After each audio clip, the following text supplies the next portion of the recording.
हम दोनों को बांध करके यमपुरी ले गए। इतने में भगवान विष्णु ने नृत्य कर्म से प्रसन्न होकर अपने दूतों को भेज दिया। तब हमने यमराज के दूत और विष्णु भगवान के पार्षदों का संवाद सुना। उसको सुनो। देव विष्णु के दूत 1000 सूर्य के समान तेज वाले बड़े कोमल वचनों में यमराज के दूतों से बोले, तुम इनको छोड़ दो, ये पाप रहित हैं। दोनों ने विष्णु भगवान के प्रिय भक्त हैं। ज्ञान 3 लोक में संपत्ति का कारण होता है। बिना पाप में पाप बुद्धि करने वाला पुरुष अधम है। यमदूतों ने कहा, तुमने सत्य कहा है, लेकिन ये महापापी हैं। दंड देने के लिए हम इनको ले जा रहे हैं। श्रुति में कहा हुआ धर्म है, श्रुति रहित अधर्म है। ऐसा सुनकर विष्णु जी के दूत क्रोध में यमराज के दूतों से बोले, बड़े आश्चर्य की बात है, धर्म दृष्टि वालों को भी महान अधर्म स्पर्श कर रहा। अपने कर्म के नाश पर्यंत तुम लोग नरक में रहोगे।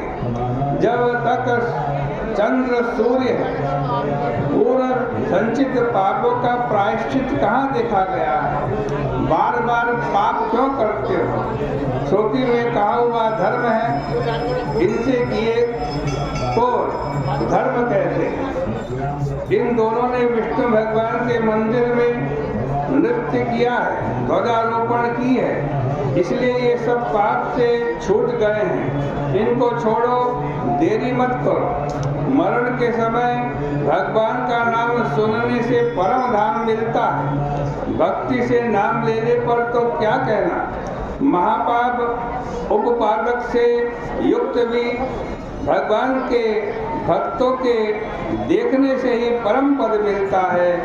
एक घड़ी या आधी घड़ी या आधी से भी आधी घड़ी जो कोई विष्णु भगवान के मंदिर में स्थित रहता है वो परम स्थान को जाता है। वो सेवा करने का तो क्या, भगवान के मंदिर को लीपने, बुहारने, टूटे हुए मंदिर का जीर्णोद्धार करने, जल से उसको सिंचन करने, दीपदान करने, कथा बाँचने सुनने से मनुष्य यमलोक को नहीं जाता। विष्णु जी के दूत ऐसा बोल करके आज मुझे हमें यम दूतों के पास से छुड़ा करके आज विमान पर बिठाकर विष्णु भगवान के परम पद को ले गए।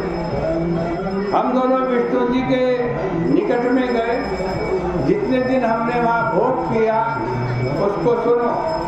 युग कोटि तथा 1000 षटकोटि वर्ष हम विष्णु भगवान के लोक में रहे। फिर ब्रह्मलोक में भी उतने ही दिन हमने भोग किया।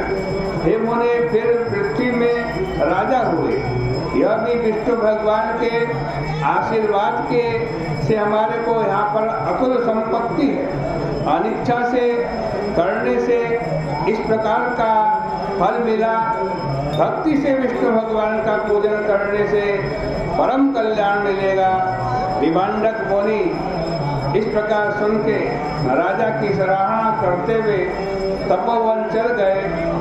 पाप नाश करने वाली इस कथा को जो कोई सुनता है, बाँचता है, उसको भी भगवान के मंदिर में ध्वजारोपण करने का पुण्य प्राप्त होता है। इस प्रकार से श्री पद्म पुराणे कार्तिक माह में ध्वजारोपण महिमा वर्णनम नाम 32 अध्याय के 32वें अध्याय की कथा, इसके पुण्य को भगवान के श्री चरणों में अर्पित करते हैं।